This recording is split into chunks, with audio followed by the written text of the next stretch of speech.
सब जन में एक बीज से सबकी मिट्टी एक, मन में दुविधा पड़ गई, हो गए रूप अनेक, हो गए रूप अनेक। तो पुण्यात्मा, वो पुरुषोत्तम कोई और है, और वो पुरुषोत्तम रहता कहां है? वो शाश्वत स्थान में रहता है, सनातन परमधाम में रहता है, और वहां से चलकर आता है। हम सभी आत्माएं उस परम अक्षर ब्रह्म सत्य पुरुष कबीर देव जी की हैं। वो हम सबका पिता है, चींटी से लेकर हाथी, रंग से लेकर राजा तक का। लेकिन यहां काल ने हमें अपने स्वरूप से ही अपरिचित करा दिया, हमारे वास्तविक ठिकाने से हमें गुमराह कर दिया। यहां जन्म मरण का विधान हमें फाइनल बता दिया, अपने आप को इसने निराकार सिद्ध करवा दिया। क्योंकि ऋषि महर्षियों ने परमात्मा पाने की चेष्टाएं की, क्योंकि आत्मा परमात्मा से बिछड़ने के उपरांत उसी दिन से इसकी खोज में लग गई, क्योंकि आत्मा को परमात्मा के अभाव का बहुत गहरा धक्का लगा। पुण्यात्माओं, जब तक आपके घर पे बिजली आई हुई है, बल्ब भी चल रहे हैं, कूलर भी चल रहे हैं, पंखा भी चल रहा है, और भी आवश्यक कार्य आप जो कर रहे हैं वो भी हो रहा है, और जिस समय वो बिजली चली जाती है फिर आपको उसकी आवश्यकता महसूस होती है, उसका अभाव आपको खटकता है, और सारा दिन कट लग जाए तो पसीने छूट जाते। तो ऐसे ही आत्मा को, हम सभी को वहां बहुत सुख था, किसी चीज का कोई अभाव नहीं था। जो ही हम इस काल के साथ यहां इसके लोक में आए, हमारा वो लाइट चली गई, परमात्मा से मिलने वाली राहत हमें समाप्त हुई, खत्म हुई। और हमारे जितने इन्वर्टर चार्ज थे, जब तक वो चलते रहे तो हम सोचते रहे मौज हो रही है, और जब हमारे इन्वर्टर की बैटरी डिस्चार्ज हो गई, फिर हम गधे और कुत्ते सुअर बना दिए गए इस काल के द्वारा, इस काल के लोग।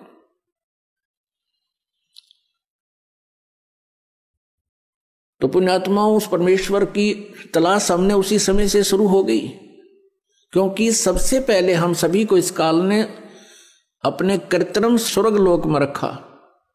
कृत्रिम, बनावटी, नकली, और वहां हमारी ही पूंजी को हमें ही देता रहा। एक रेस्टोरेंट बना लिया इसने। हम जो वहां राम नाम की पूंजी लेकर आए थे, उस रेस्टोरेंट में इसने हमसे छीन ली, और सुविधाएं जो देता था उसके चार्जिंग शुरू कर दिए, उसके चार्ज हमसे लेने शुरू कर दिए। जब हम कंगाल हो गए, पृथ्वी पर पटक दिए, कुत्ते और गधे सुअर बना दिए, और मनुष्य जीवन, एक मानव जीवन इसने हमें देना पड़ रहा है, क्योंकि इसको परमात्मा ने एक श्राप लगा दिया। यदि पुण्यात्माओं इसको परमात्मा श्राप नहीं देते, परमेश्वर कबीर जी, तो यह हमें मनुष्य जीवन कभी नहीं देता, इस पृथ्वी पर पटक देता सजाएं भोगने के लिए, और ऊपर हमें कभी भी अपने मूल ठिकाने का पता नहीं लगता। ये रहम किया भगवान ने। तो वो परमात्मा, ऋषि महर्षियों ने परमात्मा के पाने का प्रयत्न किया। वेद परमेश्वर कबीर जी द्वारा दिए गए थे, 5 वेद। इस काल भगवान ने उनमें से 4 रख लिए, एक नष्ट कर दिया। 5वां वेद सूक्ष्म वेद।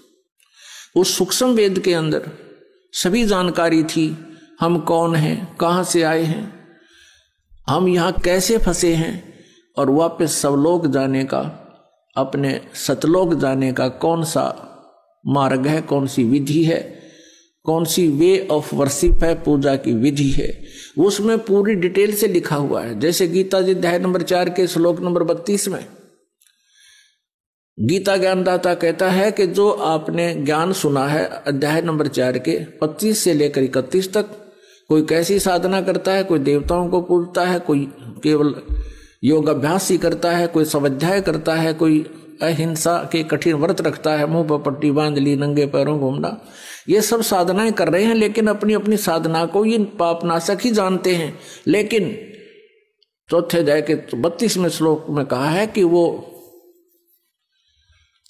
वास्तविक इन यज्ञों की जानकारी, यज्ञ माने धार्मिक अनुष्ठानों की जानकारी सच्चिदानंद घन ब्रह्म की वाणी में, ब्रह्मणे मुखे माने सच्चिदानंद घन ब्रह्म यानी परम अक्षर ब्रह्म की वाणी में विस्तार से कहा गया है। उनके जानने से तू सर्वथा कर्म बंधन से मुक्त हो जाएगा। तो वो ज्ञान इस काल ने छुपा दिया और मूर्ख बनाने के लिए कह दिया कि तू किसी संतों से पूछ ले, मैं नहीं जानता। और जब परमात्मा आते हैं संत रूप में, वो मिसगाइड करता है सबको कि ये झूठा है, कपटी है, ये वेदों को नहीं जानता है, तो हम परमात्मा को पहचान नहीं पाते हैं, जिस कारण से हम काल के जाल में फंसे रहे। तो यहां उन ऋषि महर्षियों ने इस काल के द्वारा भ्रमित किए हुए ज्ञान के आधार से, लोक वेद से और तथा इन चारों वेदों के आधार से, जिसमें इनकम्प्लीट स्पिरिचुअल नॉलेज है, जिनके अंदर अधूरा आध्यात्मिक ज्ञान है, उस ज्ञान को ही हम संपूर्ण मानकर उसी के आधार से हम साधनाएं करते रहे। ऋषियों ने ओम नाम को सुप्रीम नाम मान लिया, मंत्र अंतिम, और ब्रह्म का जाप बताते रहे। और ओम नाम की साधना से क्या होता है? ब्रह्मलोक प्राप्ति होती है। गीता जी अध्याय नंबर 8 के श्लोक नंबर 16 में कहा कि ब्रह्मलोक पर्यंत भी सभी लोग पुनरावृत्ति में है। पुनरावृत्ति का अर्थ है वहां गए हुए प्राणी भी पुनर्जन्म मृत्यु में आते हैं, वो शाश्वत स्थान नहीं है।